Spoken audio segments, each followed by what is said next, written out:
அனைத்து பக்தர்களுக்கும் சாமியே சரணமையப்பா.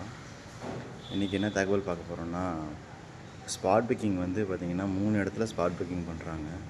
ஒன்று வந்து பம்பையில் பண்ணுறாங்க, ஒன்று எரிமேலில் பண்ணுறாங்க, இன்னொன்று வந்து வண்டி பீரியடில் பண்ணுறாங்க.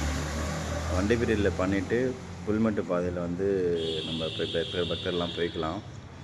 எரிமேலி பண்ணிவிட்டு பம்பை வந்து பம்பை மூலயமா பண்ணிக்கலாம். பம்பையிலே பண்ணிவிட்டு டேரெக்டாக போகலாம்.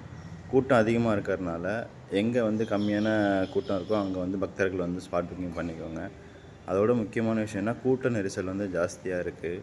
அப்படிங்கிறப்ப கன்னிசாமி அழைச்சிட்டு போகிற சாமிங்க வந்து கன்னிசாமிக்கு தேவையான ட்ரெஸ்ஸு, சாப்பாடு, தண்ணி இதெல்லாம் கொஞ்சம் கையிலே எடுத்துகிட்டு போங்க. ஏன்னா கூட்டத்தை விட்டு வெளில வந்துட்டோம்னா அதை வாங்க முடியாது. ஸோ வந்து கன்னிசாமிகள் வந்து ரொம்ப சிரமப்படுவாங்க.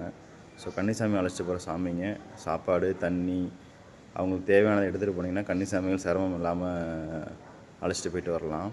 ஸோ இதை தான் இன்றைக்கி தகவல். கூட்டம் ஜாஸ்தியாக இருக்குது. கன்னிசாமி வந்து பத்திரமா அழைச்சிட்டு போயிட்டு பத்திரமா அழைச்சிட்டு வாங்க. ஸோ புக்கிங் பண்ணுற இடம் பார்த்திங்கன்னா பம்பை, நிலக்கல், எரிமேலி வந்து வண்டி பிரியர் 4 இடத்துலையும் ஸ்பாட் புக்கிங் பண்ணுறாங்க. எங்கே வந்து கூட்டம் கம்மியாக இருக்கோ அங்கே வந்து நீங்கள் ஸ்பாட் புக்கிங் பண்ணிவிட்டு ஐயப்பனை போய் தரிசிச்சுட்டு வரலாம். ஆனால் ஒன்று, நம்ம எப்போ பார்க்கணும், எந்த நேரத்தில் பார்க்கணும் நம்ம முடிவு பண்ண முடியாது. ஐயப்பன் தான் முடிவு பண்ணணும். ஸோ கூட்டம் அதிகமாக இருக்குமேன்னு பயப்பட வேணாம். நம்ம எப்போ பார்க்கணுன்னு ஐயப்பன் நினச்சிருக்காரோ அப்போ தான் நம்ம பார்க்க முடியும்.